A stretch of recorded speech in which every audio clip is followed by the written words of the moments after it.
this is Doxy Mom, and welcome back to my channel. If you haven't done so already, I greatly appreciate if you hit that little red subscribe button. You can ring the bell for notifications, and if you like this video, just give it a thumbs up. Well, Miss Valentine and I, we're here to bring you the news in 15 minutes or less, so let's get started. Now, yesterday I reported on the 850 coronavirus deaths in Japan and talked about how the United States has to be padding the numbers, and 17 in post 4343 yesterday says USA total population 328 million, COVID-19 deaths 100,000, lockdown. Japan total population 126 million, condensed island, COVID-19 deaths 850, no lockdown. 2 plus 2 equals 5, Q. So, guys, we know this is political. This is about money and greed.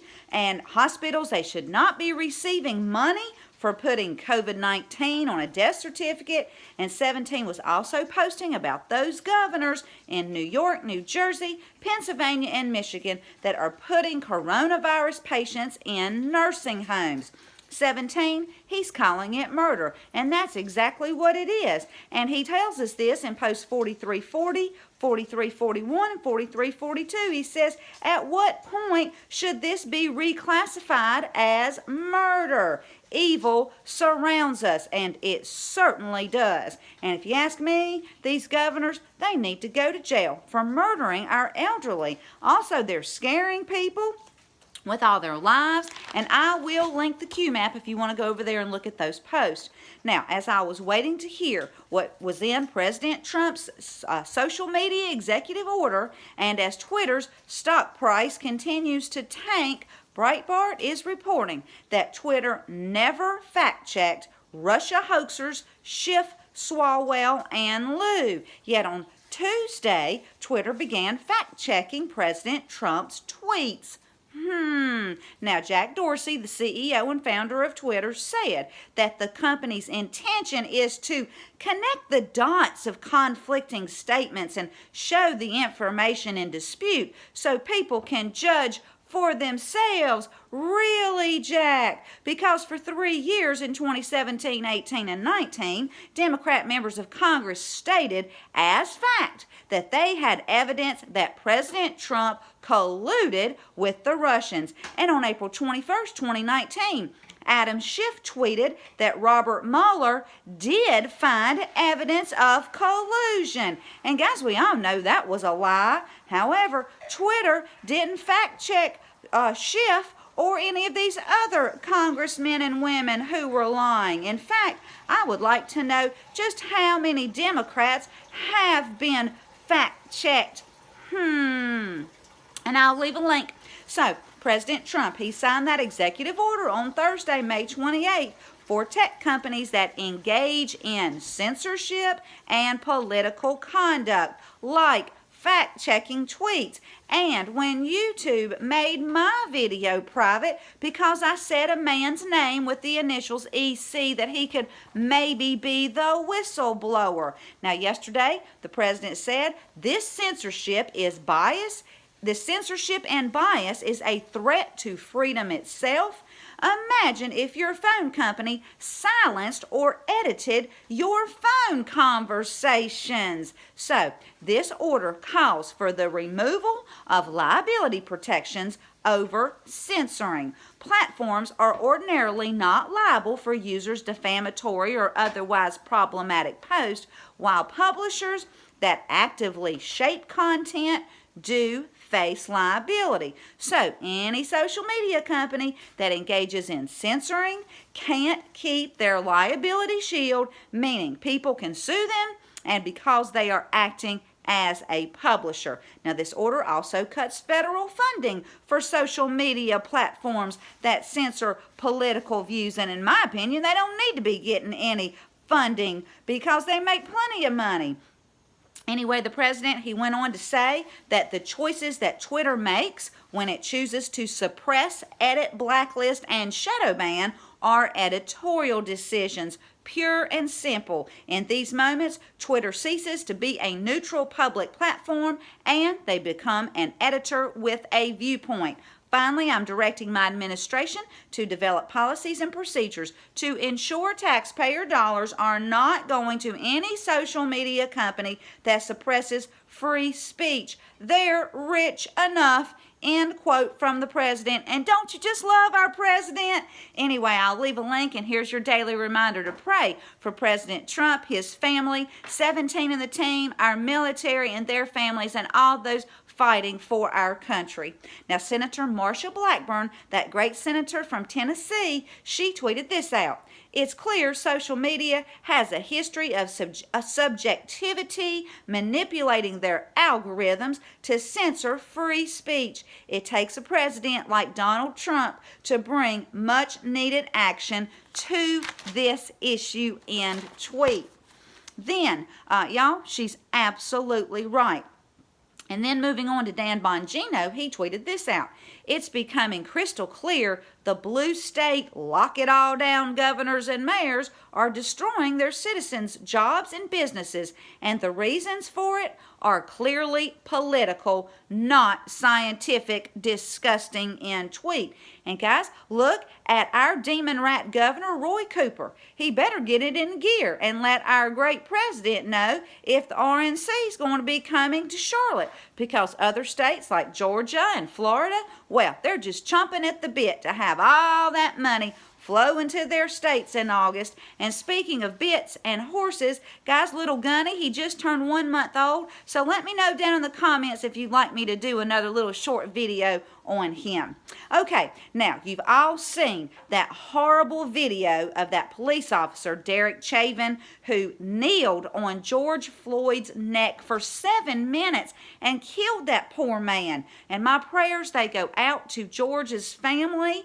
Now, the Gateway Pundit, they're reporting that in 2006, Amy Klobuchar, you remember her, she was running for president, and she could possibly be running as Joe Biden's vice president on the ticket. We don't know. Anyway, she was the district attorney in 2006, and she declined to bring charges against a police officer who shot and killed a Native American man. Well, that police officer is Derek Chauvin, who murdered George, and that led to all the riots and looting. And I'm sure you all know that George Soros paid those protesters and flew them in to cause all this chaos and destruction.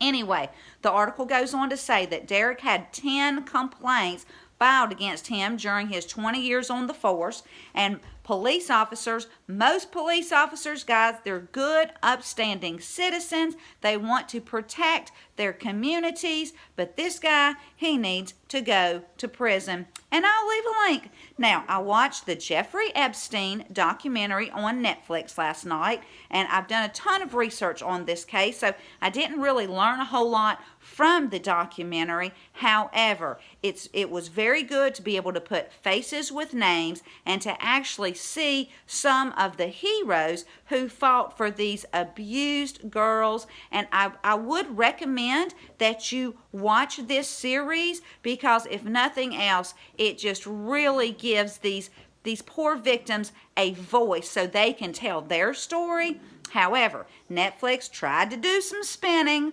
no surprise there, especially in the first episode.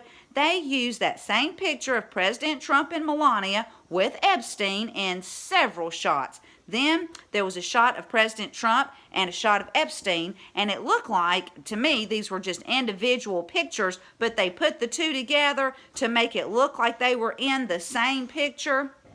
However, none of the women that were interviewed ever mentioned President Trump's name, which of course they wouldn't have. He wasn't on the island. He didn't have anything to do with Epstein. But Virginia Roberts, she did say she saw Bill Clinton, but she did not see Bill Clinton with a young girl. However, it did show the flight logs where Bill Clinton went to Epstein Island multiple times, yet Bill denies ever being there, even though the electrician from the island also saw him. The electrician also saw Prince Andrew with Virginia Roberts in the pool. She was topless and he was groping her, according to the electrician. So, Netflix did try to tie President Trump to Epstein, yet we all know that President Trump threw Epstein out of Mar-a-Lago because he started bringing the young girls into the club, and President Trump, he despises anybody who hurts children.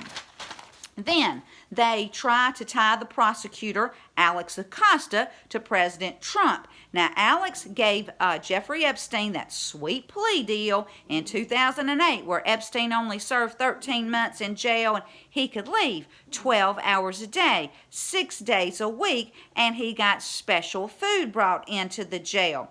Anyway, Alex Acosta gave that plea deal when Obama was our president, and of course Netflix failed to mention that little fact. So, if you watch this, just know they're going to try to put some spin on it, but Netflix does a wonderful job in allowing the victims to tell their stories. My heart goes out to these women who were sexually abused as children, and then many of them were threatened by Epstein afterwards, so they had to live in fear for a very long time. Excuse me. However, these women, they are survivors, even though they were denied justice when Epstein died. And no, Epstein did not kill himself. Anyway, Virginia Roberts, she wants to hold the other people out there that worked with Epstein and trafficked these children. Well, she wants to hold them accountable. So I am keeping her in my prayers, first for her safety, that God will protect her, and then they will bring to justice all these other monsters that are still out there. So I highly recommend the documentary if you have some time this weekend so you can hear the victim stories, and then you can see what pure evil looks like. And I'm going to leave you with Matthew 19:14 that says, where Jesus said, "Let the little children come to me, and do not hinder them, for the kingdom of heaven belongs to such as these." Well, if you like this video, please give it a thumbs up. Thank you so much for tuning in, and until next time, this is Doxy Mom, and God bless you all.